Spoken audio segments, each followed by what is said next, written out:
सबसे पहले बात अयोध्या में राम मंदिर चढ़ावा चोरी की। इस मामले में आज की जो सबसे बड़ी खबर है वो है राम जन्मभूमि तीर्थ क्षेत्र ट्रस्ट के 2 प्रमुख अधिकारियों ने इस्तीफा दे दिया है।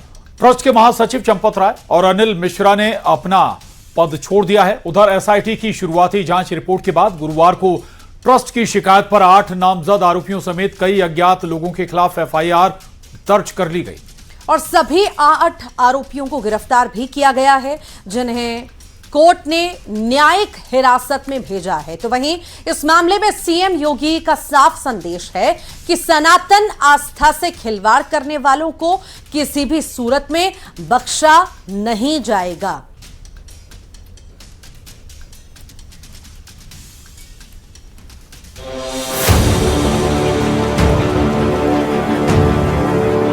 एसआईटी की रिपोर्ट आई, तुरंत कार्रवाई प्रारंभ हो गई और मैं आश्वस्त करता हूं, जो मैंने कहा था दूध का दूध और पानी का पानी हम करके रखेंगे। राम मंदिर चंदा चोरी मामले में बड़ा घटनाक्रम सामने आया है। राम जन्मभूमि ट्रस्ट के 2 सदस्यों चंपत राय और अनिल मिश्रा ने इस्तीफा दे दिया है। एसआईटी की शुरुआती जांच रिपोर्ट के बाद ये बड़ा फैसला लिया गया। एसआईटी की सिफारिश पर गुरुवार को ही पहली एफआईआर दर्ज की जा चुकी है। राम मंदिर चढ़ावा चोरी मामले में सीएम योगी का क्लियर संदेश है कि सनातन आस्था से जो खिलवाड़ करेगा वो भुगतेगा। अयोध्या हम सबकी आस्था की प्रतीक है, भारत के सनातन धर्म की आस्था की प्रतीक है। अयोध्या पर आक्षेप मत करो। प्रभु श्री राम की मर्यादा का पालन करना सीखो और अयोध्या के बारे में जो कतिपय समाचार मिल रहे थे, हमने कहा था एसआईटी गठित की गई है। एसआईटी की रिपोर्ट आने के साथ ही हमारी कार्रवाई भी प्रारंभ हो जाएगी और आपने देखा होगा एसआईटी की रिपोर्ट आई, तुरंत कार्रवाई प्रारंभ हो गई और मैं आश्वस्त करता हूं, जो मैंने कहा था दूध का दूध और पानी का पानी हम करके रहेंगे। जन आस्था के साथ खिलवाड़ स्वीकार्य नहीं। सनातन आस्था के साथ जो भी खिलवाड़ करेगा उसका भुक्तभोगी होगा। इस मामले में 8 प्रमुख आरोपियों के अलावा कई अज्ञात लोगों के खिलाफ एफआईआर दर्ज की गई है। ये एफआईआर श्री राम जन्मभूमि तीर्थ क्षेत्र ट्रस्ट ने दर्ज कराई है। जिन लोगों के नाम प्राथमिकी में दर्ज है, उनमें से ज्यादातर ट्रस्ट से जुड़े लोगों के रिश्तेदार हैं। सभी आरोपी दान में आने वाले चढ़ावे और नगद राशि की गिनती में किसी न किसी भूमिका में थे।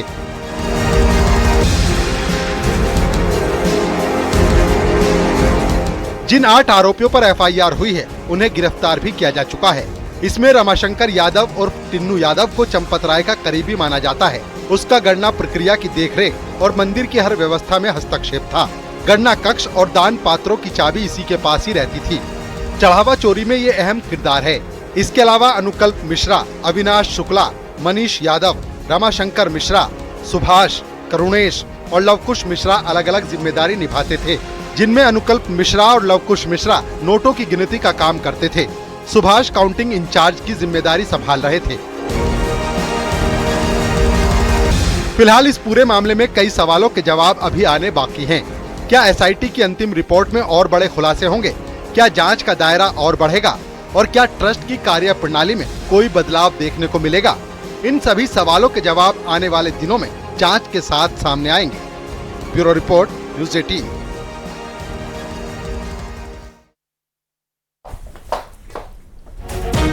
और दान चोरी केस के सभी 8 आरोपी जेल भेज दिए गए। जुडिशियल कस्टडी में सभी आरोपियों को जेल भेजा गया है।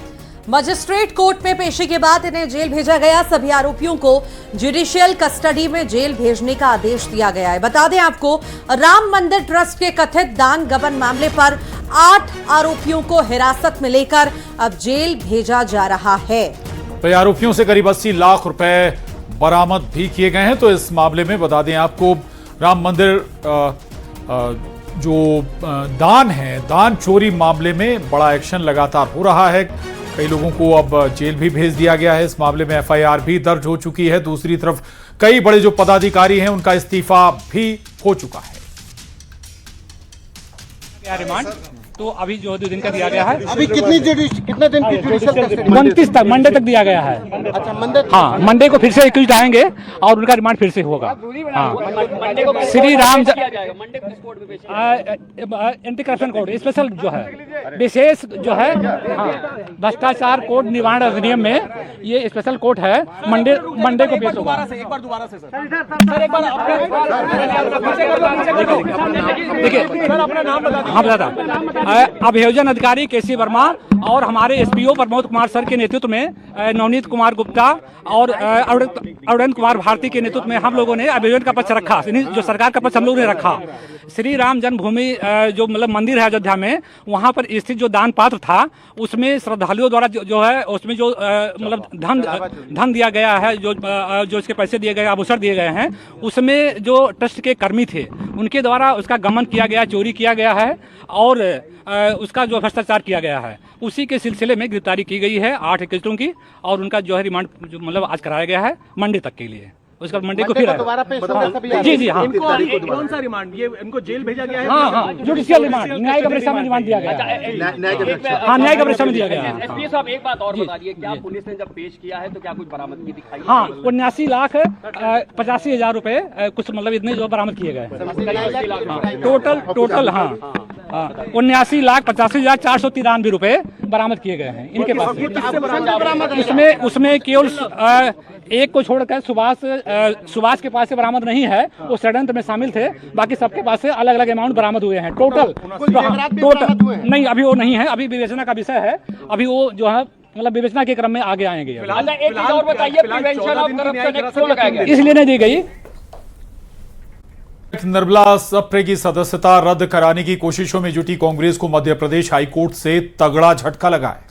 नेता प्रतिपक्ष उमंग सिंगार की याचिका खारिज कर दी गई। कोर्ट की तरफ से कहा गया कि अब निर्मला की विधायकी पर अंतिम फैसला विधानसभा स्पीकर ही ले सकेंगे। अब गेंद पूरी तरह से उनके पाले में है। उधर हाईकोर्ट के फैसले पर आपत्ति जताते हुए कांग्रेस ने सुप्रीम कोर्ट जाने की बात कही।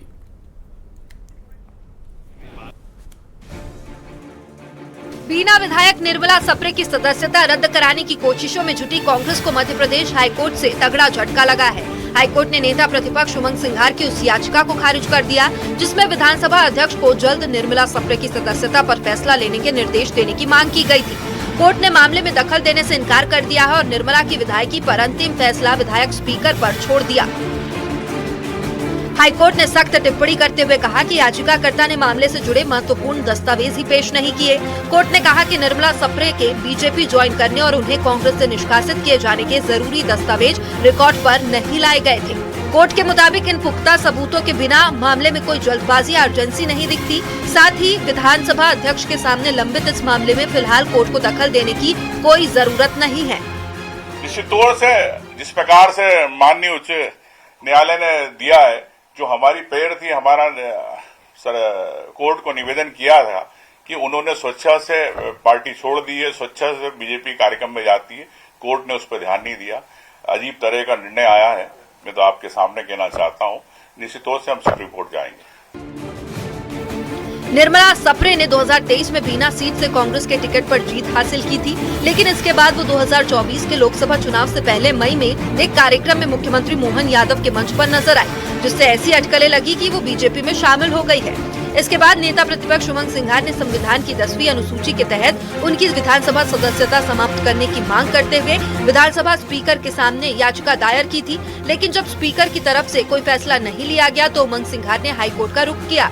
हालांकि अब हाईकोर्ट से भी सिंघार को झटका लगा और कोर्ट ने गेंद दोबारा विधानसभा स्पीकर के पाले में डाल दी है। Bureau report, news 18।